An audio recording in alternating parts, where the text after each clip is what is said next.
Welcome to BusinessToTheCore.com. I'm Corey Place. I'm sitting here with Chris Cannon, who is a congressman for Utah for 12 years. And I just wanted to talk to him a little bit about him starting running for politics, for a political position, and also what he used in the media to attract voters and stuff like that. So my first question is, what did you do before running for congressman, and how did that lead into you deciding to be a politician? It actually didn't lead into it.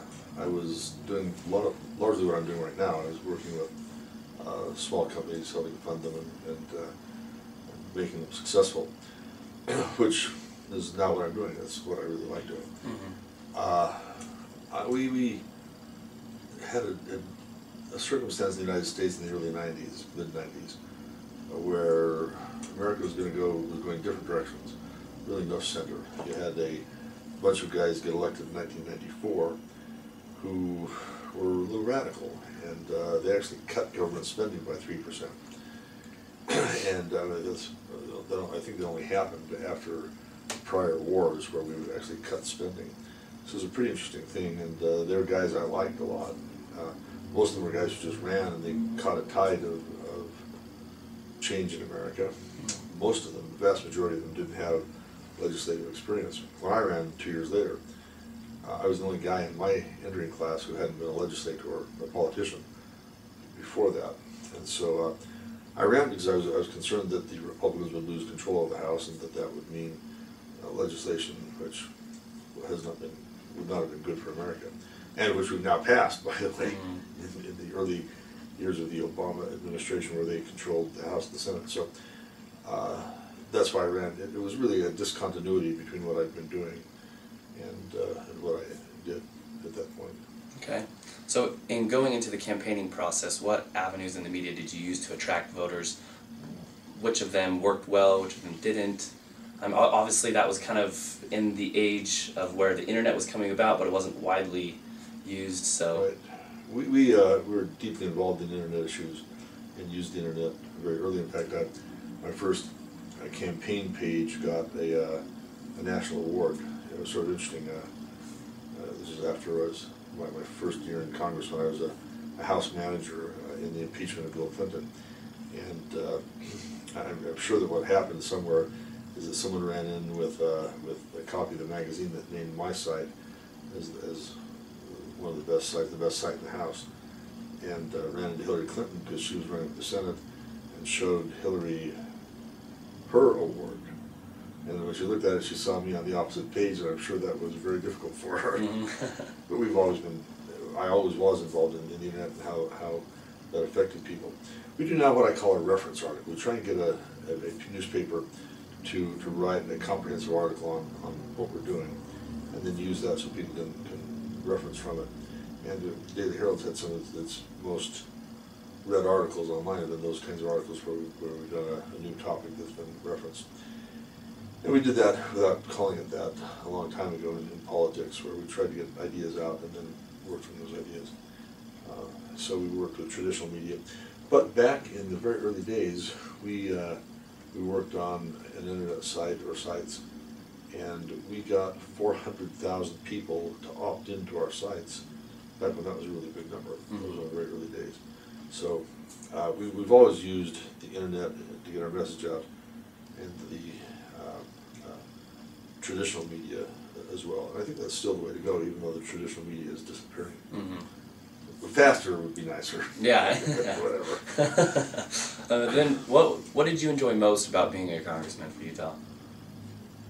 Well, that's a hard question because it was such difficult work that it's hard to think back and say I enjoyed something. But really, it's looking back, I think I accomplished a lot of things. I got a lot of legislation passed. I stopped a lot of legislation, some of which is now emerging and may get passed. But I think I helped the internet come of age. I was Mr. Napster in Congress. I wanted Napster to have and they wanted to have a for-profit model, but the recording industry just wouldn't do what made sense. And of course, they suffered terribly doing that in subsequent periods of time. So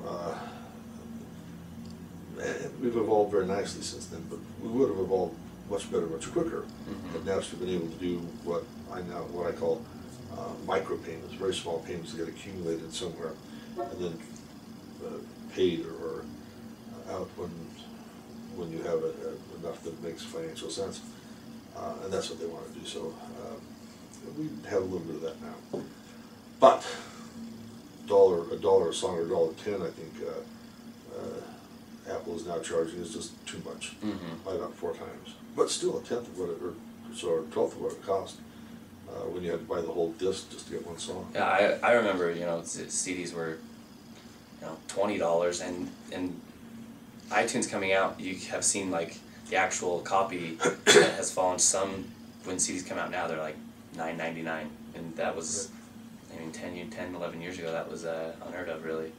So I sat down with the head of then Sony Records and said, look, suppose I just want one song, you know, I mean, I understand you want to sell them as a unit, as a CD, but suppose I just want one song. What would you sell me a song for? $12.95. Well, that's the price of the whole CD, but you know, I realize I'm going to pay a premium because it's the one song I want. But if I just want one song, would you sell me a song at some price, more than you know, if you got 6 or 8 songs and more than the prorated share? $12.95. In other words, you're not willing to sell a song outside of a disc. That's right. Yeah, that's how those guys were back in the day. Yeah, and obviously, I mean, you can see now that they're kind of paying for it. Exactly. The recording industry has gone down tremendously, but it's also because you can do a lot of the stuff yourself now. You don't need, when you're a musician, you don't really need the huge record label behind you.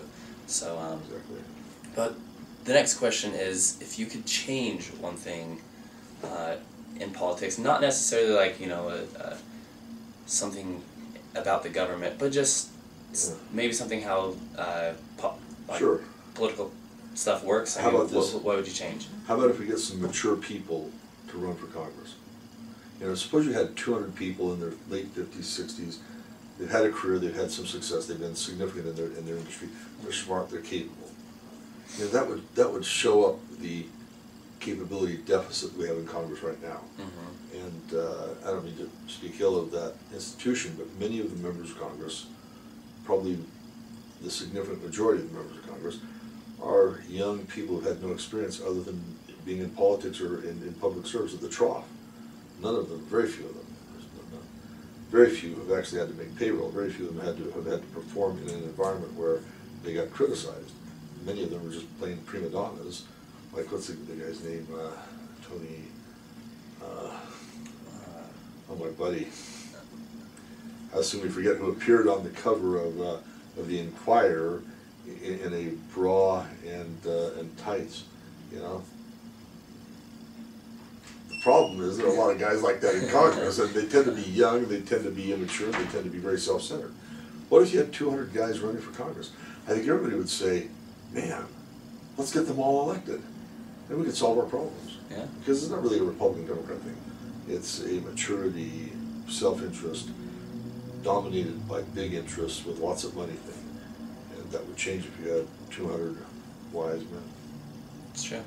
And then my last question for you is, if you could give one bit of advice to someone that is thinking of running for a political position, what would that be?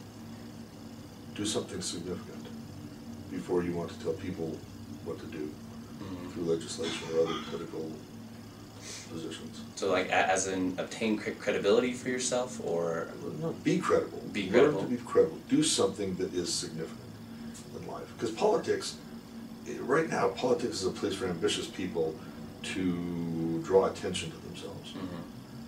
But that's bad for society. What we need are people who actually do things and who are substantive, who have learned something, who have become something. You know, a baby learns to crawl, and then he babbles a little bit. Pretty soon he uses language. Why are we stuck with young people when, of course, there's a reason. We're stuck with young people because they're nasty and ugly, and politics has diminished in stature in the American public. Yeah, it's diminished because we've let nasty people get elected, and no, I shouldn't say nasty, there are some really nasty people, but self-centered people whose integrity is outrun by their ambition. That's a problem. So, don't be ambitious. Actually, no. Read Ben Franklin's autobiography, where it's really shaped what is good, much of what is good in America. He talks about ambition, and he talks about how not to assert yourself, but to assert ideas and help other people achieve and succeed. Being ambitious is a very good thing. Being self-centered is a very bad thing, and we confuse those two today. Okay. Yeah, so that's basically all I have for you, and I just want to thank you for taking the time and doing this with me. And you can see this interview at businesstothecore.com. Cool. Thanks. Thank you. Thank you.